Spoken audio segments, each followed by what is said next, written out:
Youth Runner Magazine here at the Inland Empire Challenge with Maximo Zavaleta of ML King, who finished second in the Jeff Swigart Inland Empire Challenge. Won it last year. Didn't quite have the kick, I guess, this year. Ian Turk, incredible runner. You were able to beat him last year. This year he got you. He was saying that he kind of used your strategy against you this year. Yeah. Last year you kind of hung on his hip and then had the kick at the end, and this year maybe he hung with you a little bit and then had the kick at the end. Is that the way you kind of saw it in hindsight? I definitely knew there was something behind the scenes. I mean, because I guess last year there wasn't much expectation for me to, like kind of be up there. So That's why last year I kind of just hung back and went for it. But this year, I also try to do the same because I don't really like just pushing it, and so you could tell that it was definitely a tactical race by the times we came in the first mile and the second mile, and then that 3 mile, that last 1200, he just separated on me on the grass, and then it was a good tactical race. Did you feel like, because like you said it was about 800 to go was when he took the lead, did you feel like, were you worried that okay, he's going to have a kick and he may be able to out-kick me here? Did you have a sense as to what he might have and what you might have left in the tank? I mean, I definitely know he has a very hard finish.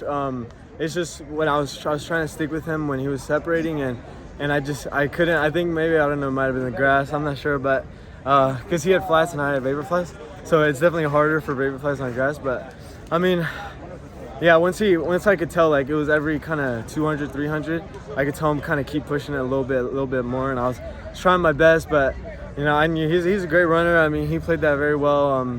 It was great. It was great. How do you? I mean, obviously you're always looking to win, but when you lose to a guy like that, it's not like he's like a way lesser guy than you. He's on the same level. You're like, okay, he got me today. Yeah. I mean, congratulations to him. Obviously he won't. What year? I'm trying to remember. What year are you? You're not a senior. I'm a junior. You're a junior, right? Yeah, and he's a senior, so he won't be around next year. Yeah.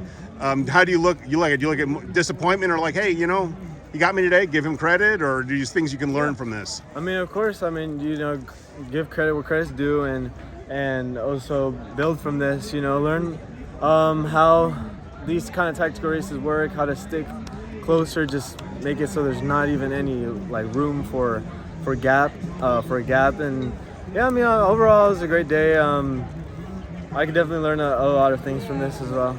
Did you, because you mentioned last year that people weren't expecting you to be able to win that race, did you think of it this year, okay, going into it, people know who I am now, and I'm not going to be able to sneak up on anyone now? Was that kind of the... Yeah, that's kind of how I felt when the paces weren't like super quick. I kind of tell, I was like, yeah, so something's going on here.